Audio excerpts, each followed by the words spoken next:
Bom, o Padre Moacir, quando chegou em Aratuba, 68 para 69, no Foz da Memória, ele fez uma visita lá no Sítio Paraíso, na casa do seu Alfredo Laurino e de Dona Mariquinha Laurina, irmã do Alfredo, e lá se encontrou com alguns representantes de outras localidades.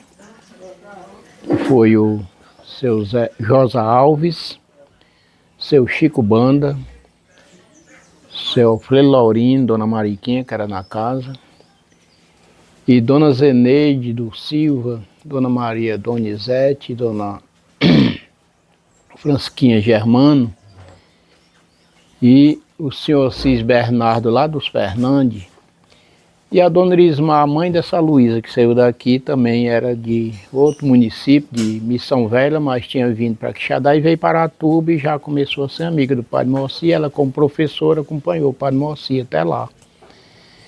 E lá, pelo visto da história, nessa conversa que ele teve com esses representantes, no nosso entender, foi o pontapé do início dos trabalhos eclesiásticos de base de Aratuba. Aí, após aí, em 1970, ele foi a nossa comunidade Fernandes, como a dona Dileia estava falando, era uma comunidade meio populosa, mas um povo assim, sem noção de cristão mesmo, né? Não, noção de cristão, mas sem ação. E lá, numa reunião, na casa do meu sogro, eu era solteiro ainda, eu era novo. Na casa do meu sogro, tinha umas 50 pessoas presentes, porque o padre estava lá. E ele perguntou se o povo se atrevia a se reunir com a presença do padre ou sem o padre. E só 8 pessoas dessas 50 pessoas disseram que sim, topavam. E que essas pessoas foi o Raimundo Lúcio, meu sogro, foi o Raimundo Lourenço, foi o Assis Bernardo, foi o senhor Bernardo, Leôncio Bernardo, Maria Domingos, Zé Lafayette e o Zé do Joaquim, que a gente chama de Véi Zé. E lá até o Padre Moacir fez a seguinte pergunta: vocês se atrevem a trabalhar um serviço comunitário? Eu não sabia nem bem o que era, mas se atreve, padre. Vocês têm um lugar aqui que possa... O que vocês desejam fazer aqui? Se tivesse uma barragem aqui, olha como a gente não tinha noção. A gente mora num altos e desces, não tem nem baixo nem nada, mas o povo tiveram a noção de pedir uma barragem. Então o local tem lá dentro do rio, acha que lá. E aí o Padre Moacir foi e disse: pois, se já que vocês se atrevem a trabalhar no serviço comunitário, eu vou arranjar os materiais, agora não tem remuneração diária, é voluntariamente, eu apenas vou arranjar uns alimentos para vocês se alimentarem. E nós topamos, o pessoal toparam, eu novozinho, tinha uns 14 anos, mas já estava pelo meio, interferindo. E assim ele arranjou esses materiais. E a gente fez o serviço lá, a barragem, que hoje é aterrada porque é dentro do rio. Tudo bem. E aí, além disso, para não encupridar muito, nós não tínhamos colégio lá, tinha apenas um quartinho de taipa, que uma amiga da gente lá, por chamada de Maria Luísa do Abelardo, ensinava voluntariamente lá, porque infelizmente o prefeito não pagava ninguém para ensinar no mato. E ele sugeriu que a gente procurasse o prefeito para fazer um colégio lá. E foi um grupo de pessoas falar com o prefeito, ele foi e respondeu que não tinha verba para fazer uma escola.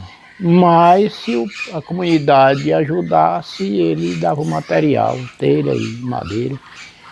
E a gente entrava com o resto. Aí a gente se reuniu, fizemos o tijolo lá de longe, encostamos, fizemos o alicerce.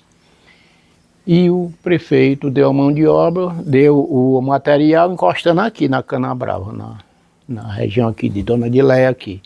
E daqui nós transportamos para os Fernandes nas costas, em Costa de Animal, porque também não tinha estrada, era só uma vereda. Um caminhozinho chamado até Caminho do Chico Joaquim. Encostamos tudo lá. E o mestre foi o finado Bitão Carneiro, lá das Frecheiras, passou 2 anos para construir uma sala de aula com refritóriozinho, uma cantinazinha e um banheiro, era essa sala de aula. E aí tudo bem, fez a escola, fizemos. E ele contratou, já tinha a dona Alda do Limoeiro como professora do município, e aí dona Alda era a professora de lá. E a minha esposa aqui, que tinha estudado no antigo ginásio, que depois passou a ser Senec, já hoje é outro nome, é Maria Julinha, parece que é, não, Maria Nelly de Lima, veio mudando, era ginásio. Ela aqui fazia a 4ª série primária, aí a dona Alda conheceu ela, convidou ela para ir ajudar. Não, dona Alda, eu não tenho estudo não, só tenho a 4ª série primária. Não, mas você pode me ajudar aqui. Tudo bem, a Rita foi ajudar ela e ela mesma, essa Alda mesmo, conversou com o prefeito e ele contratou ela, pagando 50 cruzeiros por mês. E assim veio vindo e a história foi continuando. Aí o padre sempre indo para as reuniões nos Fernandes, nós não tínhamos estrada, ele também sugeriu que a gente fosse falar com o próprio prefeito para abrir uma estrada para lá. Viemos, ele foi disse que essa era que não dava para fazer, que era uma obra muito grande, não tinha verba. E aí que nós fizemos, começamos a fazer essa estrada, abrindo aqui por uma varedinha que se chamava na Casa do Olival, para ir pelo Chico Joaquim, mas aí alguém empatou, nós procuramos fazer pelo outro lado, pelo sítio Regis, e abrimos essa estrada, 3 quilômetros de estrada, abraço, até o Chico Bernardo, fizemos a estrada.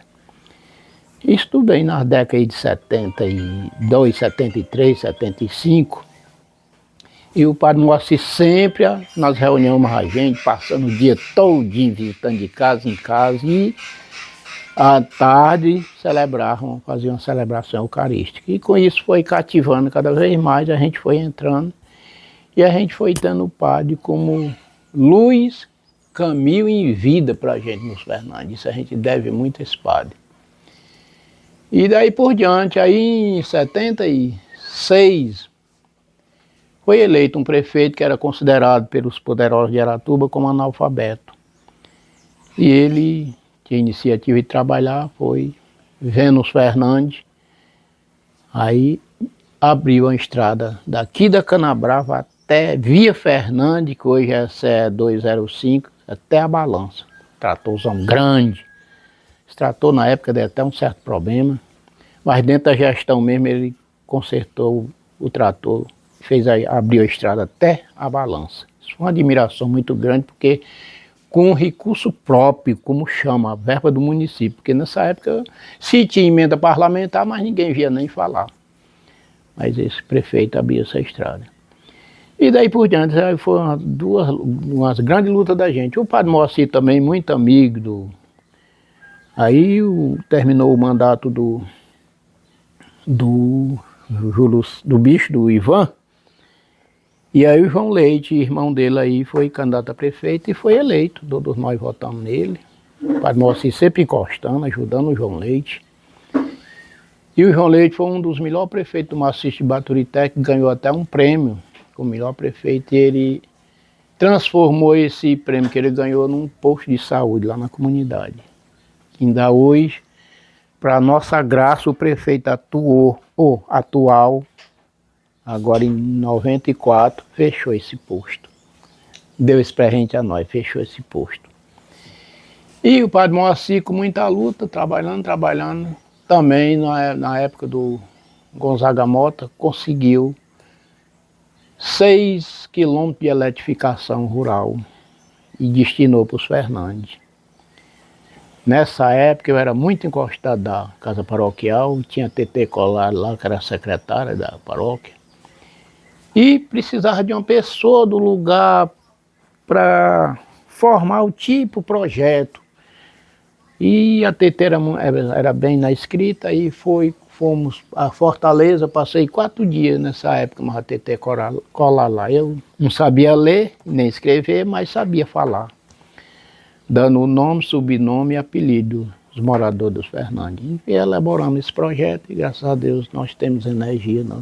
Tudo com incentivo dele, Ele obrigava a gente, mandava a gente, não, dava sugestão como a gente deveria descobrir a maneira de sermos cristão mesmo, de verdade. Porque a gente às vezes é cristão, mas infelizmente nem sabe se não procura praticar o cristianismo que a gente é, né?